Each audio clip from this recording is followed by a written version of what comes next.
Hello guys, welcome to my channel walk with market में आपका स्वागत है। अभी मैं आपको ये बताना चाहता हूँ कि मुझे काफ़ी टाइम से मैसेज भी आ रहे थे, एक दो कॉल भी आया है और जो व्यूअर्स हैं उनकी डिमांड के हिसाब से मैं उनको ये बताना चाहता हूँ। वो ये जानना चाह रहे हैं कि जो मैं आपको स्क्रिप्ट बताता हूँ या कोई भी बंदा अगर स्क्रिप्ट निकालता है ये बाजार के अंदर या मार्केट के अंदर, तो वो कैसे निकाली जाती है। अभी आप देख रहे होंगे काफ़ी टाइम से मार्केट के अंदर काफ़ी ज़्यादा उठा पटक, मतलब जिसको कि हम वॉलेटाइल बोलते हैं इंग्लिश में, बहुत ज़्यादा हो रहा है। ऐसे माहौल में हम कैसे अच्छी स्क्रिप्ट या अच्छा शेयर निकालें, वो हम कैसे चूज कर सकते हैं, तो उसके क्या क्या पाथ है, उसके क्या क्या रिसोर्सेज है, कौन से बेस पे जाकर के हम ऐसे स्क्रिप्ट निकालते हैं, क्या कारण है ऐसे, किस चीज़ का ध्यान रखना पड़ता है, कौन से फैक्टर पे हमको फोकस करना है जिससे कि हमको किसी भी माहौल में, चाहे वो माहौल बढ़ता हुआ हो मार्केट का या घटता हुआ, मतलब तेजी में या मंदी में, हम कौन कौन से फैक्टर पे ध्यान दे करके अगर हम शेयर सिलेक्ट करते हैं तो उसके अंदर प्रॉफिट ऑफ शेयर्स के चांसेस बढ़ जाते हैं। कहने का मतलब है अगर हम अच्छे से तैयारी करके होमवर्क करके अगर निकालते हैं शेयर तो उसमें हमको प्रॉफिट होने के चांस बढ़ जाते हैं, क्योंकि ये शेयर मार्केट है, इसमें दोनों तरफ की संभावनाएं होती है, प्रोबेबिलिटी, इसमें नफ़ा भी हो सकता है तो नुकसान भी हो सकता है। ये बिल्कुल वैसा ही है, अगर आपको मैं सीधे साधे तरीके से समझाना चाहूँ तो जैसे हम अपनी एग्ज़ाम के अंदर कितनी तैयारी करके जाते हैं उस हिसाब से हमको उसके अंक प्राप्त होते हैं, मतलब उसका रिजल्ट हमको मिलता है। इसी तरह शेयर मार्केट में हम अगर पूरी तैयारी करके होमवर्क करके और पूरा निरीक्षण करके बाजार में जाते हैं तो इसके अंदर 60 से 70% के अंदर हमको अपने अंक अच्छे मिलते हैं, और 30% 40% मैं ऐसा छोड़ूंगा क्योंकि इसमें कुछ चीज़ें ऐसी है जो ह्यूमन कंट्रोल में नहीं है।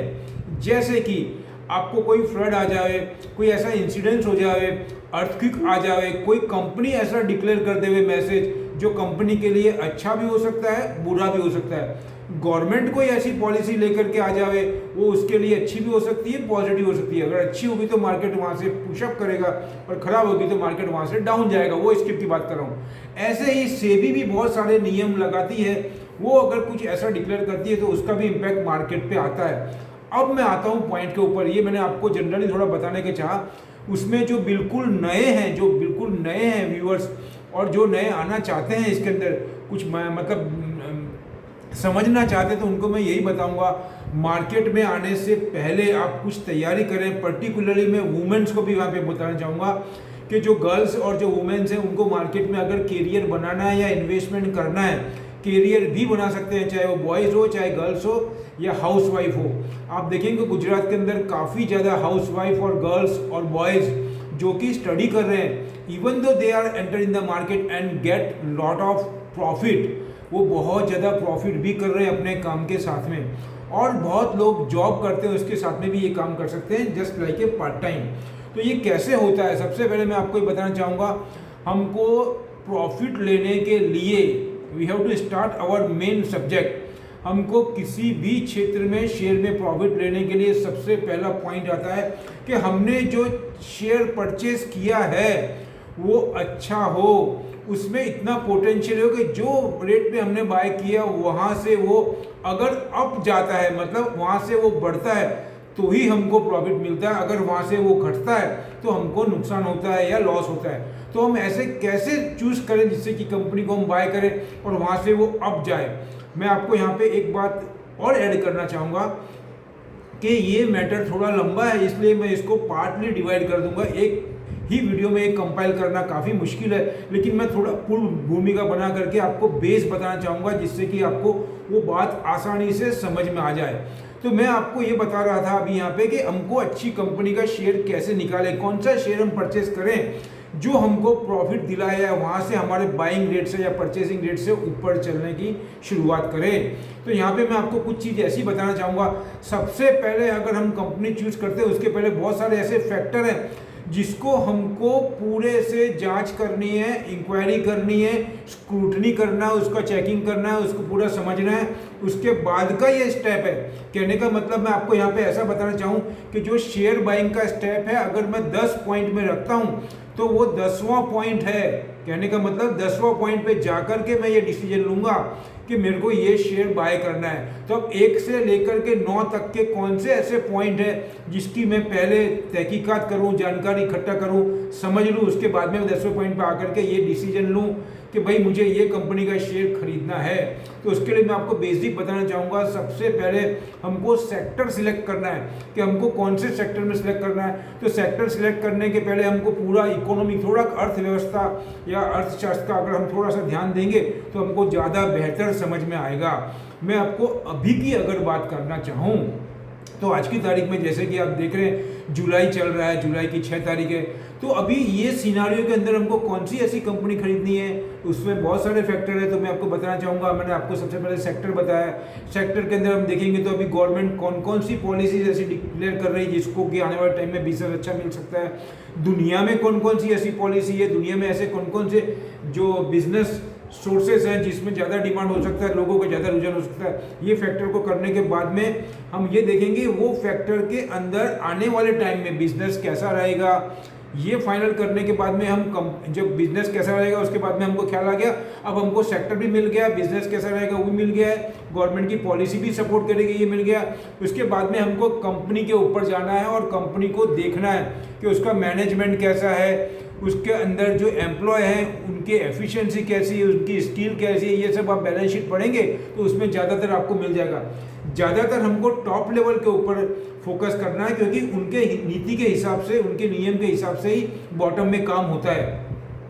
तो अगर जो टॉप लेवल पे काम कर रहे हैं दैट इज CFO हो गया, MD हो गए, सेक्रेटरीज हो गए, जनरल मैनेजर्स, VP हो गए, ये सब कैसी पोस्ट पे कौन कौन से बंदे रखे हुए हैं, उनका एजुकेशन क्या है, वो कौन से फील्ड के हैं, जो फील्ड के उसी फील्ड में काम कर रहे हैं, उनका 2, 3, 4 साल का ट्रैक रिकॉर्ड देखना है हमको, कंपनी का ट्रैक रिकॉर्ड देखना है, कंपनी जो प्रोडक्ट बना रही है उसमें कंटिन्यू उसके प्रोडक्शन में ग्रोथ हो रही है, प्रॉफिट में ग्रोथ हो रही है, उसके डिमांड में ग्रोथ हो रही है, उसका मार्केट जो कैप है वो बढ़ रहा है। मतलब बहुत सारी बारीकियों से हमको देखना पड़ता है। ये सब बारीकियों को चेक करने के बाद में हमको ये देखना है कि इसके अंदर जैसे हम स्टेप बाय स्टेप आते जाएंगे तो 6-7 पॉइंट होगा आपके।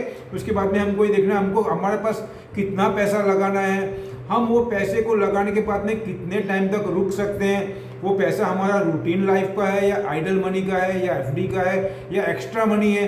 तो उससे ये सब बातों को अगर हम दिमाग में रखेंगे तो हमको कोई भी स्क्रिप्ट या सेक्टर चुनने में काफ़ी ज़्यादा सहूलियत होती है।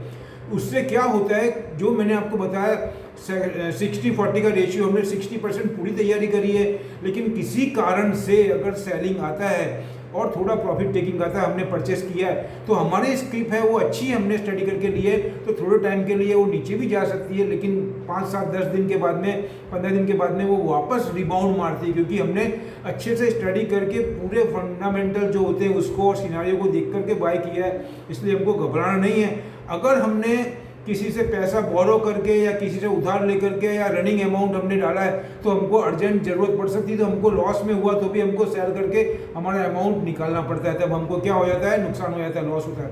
ये सब फैक्टर को ध्यान में रखते हुए मैं आपको बताऊंगा। उसके बाद में आप जब चूज करेंगे, सेक्टर चूज कर लिया आपने, जैसे मैं आपको अभी बताऊंगा को आपको कितने सारे सेक्टर है, जैसे कि गवर्नमेंट अभी इंफ्रास्ट्रक्चर में एक्सपेंशन की बात कर रही है, वर्ल्ड में भी इंफ्रास्ट्रक्चर की बात करिए। जैसे USA का आपको अगर आप रेगुलर पढ़ रहे हैं तो USA में 1 ट्रिलियन से ज़्यादा का अपने इंफ्रास्ट्रक्चर पे डेवलपमेंट की बात हो रही है। उसके बाद में इलेक्ट्रिक व्हीकल की बात हो रही है। आप देखेंगे तो बेंगलोर के अंदर जो टेस्ला कंपनी है उन्होंने प्लान डाला है, मतलब गवर्नमेंट ने भी ऐसी पॉलिसी निकाली है कि इलेक्ट्रिक व्हीकल के ऊपर वो फोकस कर रहे हैं। तो ऐसी कंपनी लेने की ऑटोमोबाइल्स के अंदर जो जल्दी से जल्दी इलेक्ट्रिक व्हीकल के ऊपर शिफ्ट हो रही है, क्योंकि आने वाले टाइम उसका इस टाइप की कंपनी चूज कर ली। उसके बाद में इंफ्रास्ट्रक्चर की चूज करने की। अभी तीसरा और एक सेक्टर बताना चाहूँ तो मैं आपको बताऊंगा पावर सेक्टर। पावर सेक्टर के अंदर गवर्नमेंट क्या चाह रही है कि रूरल एरिया के अंदर ज़्यादा से ज़्यादा पावर पहुँच सके विदाउट इंटरप्ट, मतलब बिना रुकावट के। तो उसके लिए क्या क्या करना है, उनको इंफ्रास्ट्रक्चर खड़ा करना है, वहाँ पे टावर लगाने हैं, इलेक्ट्रिक का प्रोडक्शन बढ़ाना है। तो ये सब क्षेत्र की कंपनी में हम रोकेंगे तो उसमें आने वाले टाइम में काफ़ी टाइम तक अच्छा बिजनेस रहेगा। तो मैं आपको अभी फिलहाल इतना ही बताना चाहता हूँ।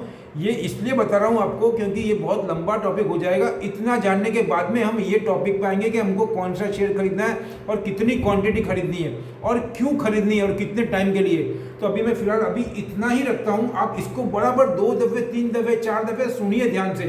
और मैं यहाँ पे आपको एक बात और जोड़ना चाहूँगा कि जहाँ तक हो सके आप कम से कम आधा घंटा निकाल करके डोमेस्टिक मतलब इंडिया के और बाहर के जो लेटेस्ट न्यूज़ है बिजनेस के, पर्टिकुलरली सभी न्यूज़ ध्यान में रखने हैं, लेकिन पर्टिकुलरली बिजनेस के न्यूज़ हैं वो आप पढ़ें, उसको अच्छे से पढ़ें और समझें, जिससे कि हमको वो पूरी दुनिया में क्या हो रहा है वो हमको पूरा ध्यान में रहे और वो सभी पॉइंट हमको जब हम सेक्टर और शेयर परचेज करते हैं तो हमको बहुत ज़्यादा सहूलियत देते हैं, सपोर्ट करते हैं। तो फिलहाल मैं अभी इतना ही रखता हूँ। आपको ये बताऊँगा, आप मुझे myself Narendra Sharma, my channel is walk with market, जो नए हैं उनके लिए बताना चाहता हूँ। मैं आपको काफ़ी टाइम से लगभग 3 महीने हो चुके हैं मैं इस YouTube के ऊपर अपना वीडियो बना रहा हूँ। जिसको मेरे वीडियो अच्छे लग रहे हैं please you send me your comment. आप अपना कमेंट बताइए आपको ये वीडियो कैसा लगा, और अगर अच्छा लगा है तो आप अपने मित्रों को, फ्रेंड्स को भी भेजें जिससे कि वो भी सीखें। मेरा मोटो यहाँ पे मैं बताना चाहूँगा, हम सब मिल कर के जो FII यहाँ से 20% 30% प्रॉफिट ले जाती है वो प्रॉफिट को हम ज़्यादा से ज़्यादा अपनी कंट्री में ले सकें और आप उसमें उनसे प्रॉफिट को छीन सकें। तब ये तभी होगा जब हम होमवर्क अच्छा करेंगे, पूरी तैयारी करेंगे और पूरी स्टडी करने के बाद में हम मार्केट में आएंगे तो हमको उनसे फाइट करने में काफ़ी ज़्यादा सहूलियत रहेगी और हम ज़्यादा से ज़्यादा प्रॉफिट अर्न कर सकेंगे। तो मैं लास्ट में इतना ही बोलना चाहूँगा। अगर आपको अच्छे लगते हैं तो मेरे को कमेंट डालिए और अपने फ्रेंड्स को भी भेजिए। और दूसरा ये रिपीट मैं कर रहा हूँ आपको, और उसके बाद में अगर आपको फाइनल डिसीजन लेना है तो आप अपने एक्सपर्ट की गाइडेंस से लें। ये मेरे अपने विचार है, अपने एनालाइज है, अपनी स्ट्रेटेजी है। और लास्ट में ये बोलूँगा आपको कि जो आपको नेक्स्ट जो वीडियो है इसके बाद में सेकंड स्टेप का, इसको आप पार्ट 1 बोल सकते हैं। दूसरे पार्ट में आपको मैं और ज़्यादा डीप में आकर बता करके इसमें कैसे इसकी बाय करते हैं, उसमें क्या करना है, और भी बहुत सारे फैक्टर है उस पर हम डिस्कस करेंगे। लास्ट में इतना ही बोलता हूँ कि मैं आपको ये बता रहा हूँ कि कैसे एनालाइज किया जाता है सेक्टर को और स्किप को चूज़ करने के लिए। ये बेसिक नीड्स है जो हमको, अगर ये इस बात पे हम चलते हैं तो हमको काफ़ी ज़्यादा बेनिफिशियल देता है। लास्ट में इतना ही बोलूँगा, जय हिंद।